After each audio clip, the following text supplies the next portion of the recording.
नमस्कार, मैं शिवानी रतूड़ी लाइव में आपका स्वागत करती हूँ। बिजली के भविष्य को लेकर देश का पूर्वी प्रक्षेत्र 24 जून को पटना में एक बड़ी ऊर्जा चर्चा का गवाह बनने जा रहा है। बिहार की राजधानी मंगलवार को तब ऊर्जा नीति के केंद्र में होगी जब केंद्र सरकार के ऊर्जा मंत्री मनोहर लाल खट्टर की अध्यक्षता में एक महत्वपूर्ण सम्मेलन आयोजित किया जाएगा। इस बैठक में बिहार, झारखंड, ओडिशा, पश्चिमी बंगाल और केंद्र शासित अंडमान निकोबार द्वीप समूह के ऊर्जा भाग लेंगे। सम्मेलन के लेकर राजनीतिक और प्रशासनिक हलकों में जबरदस्त सरगर्मी है। इस बहुप्रतीक्षित सम्मेलन की तैयारियों को लेकर सोमवार को बिहार के ऊर्जा सचिव मनोज कुमार सिंह ने राज्य के ऊर्जा मंत्री विजेंद्र प्रसाद यादव से विस्तृत चर्चा की। बैठक में राष्ट्रीय ताप विद्युत निगम, ग्रामीण विद्युतीकरण निगम, Bihar state power holding company limited सहित अन्य विद्युत एजेंसियों के आला अधिकारी भी मौजूद थे।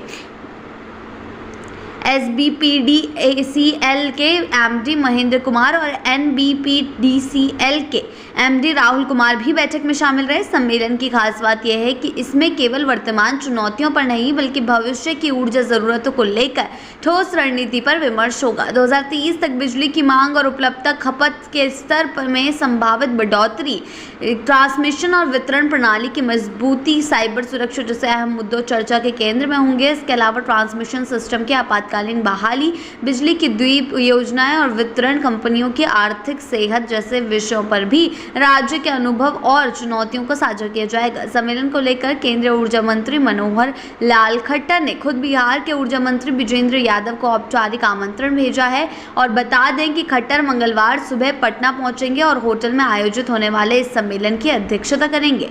बताया जा रहा है कि खट्टर का यह दौरा सिर्फ सम्मेलन तक सीमित नहीं रहेगा। वे राज्य में बिजली क्षेत्र में चल रही योजनाओं की समीक्षा और केंद्र राज्य समन्वय पर भी चर्चा कर सकते हैं। बिजली आपूर्ति और ट्रांसमिशन को लेकर पूर्वी भारत की स्थिति अन्य क्षेत्रों की तुलना में अधिक चुनौतीपूर्ण मानी जाती है। खासकर झारखंड, ओडिशा और पश्चिम बंगाल जैसे राज्यों में औद्योगिक गतिविधियों को बढ़ने और शहरीकरण की रफ्तार तेज होने के कारण बिजली की मांग में लगातार इजाफा हो रहा है। वहीं अंडमान जैसे द्वीपीय क्षेत्र में विद्युत प्रणाली को सशक्त बनाने के लिए विशेष योजनाओं की जरूरत है। इन तमाम मसलों पर एक साझा रोड मैप तैयार करना इस सम्मेलन का प्रमुख उद्देश्य बताया जा रहा है। इसके अलावा वितरण कंपनियों की वित्तीय हालत भी चिंता का विषय बनी हुई है।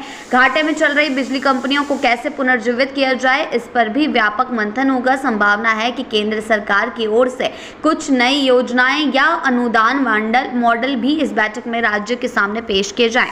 केंद्र और राज्य के बीच बिजली व्यवस्था को लेकर यह संवाद ऐसे समय में हो रहा है जब देश भर में गर्मी की वजह से बिजली की मांग रिकॉर्ड स्तर पर है और उत्पादन क्षमता को लेकर चिंता जताई जा रही है। ऐसे में यह बैठक सिर्फ एक औपचारिक सम्मेलन नहीं बल्कि पूर्वी भारत की ऊर्जा दिशा तय करने वाला एक महत्वपूर्ण पड़ाव साबित हो सकता है।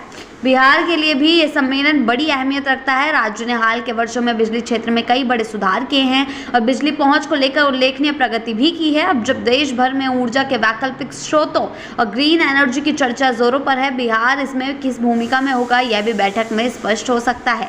ऐसी ही अपडेट्स के लिए जुड़े रहे हैं लाइव के साथ ही चैनल को सब्सक्राइब करना ना भूलें और हमारी फेसबुक और वेबसाइट के साथ भी जरूर जुड़ें।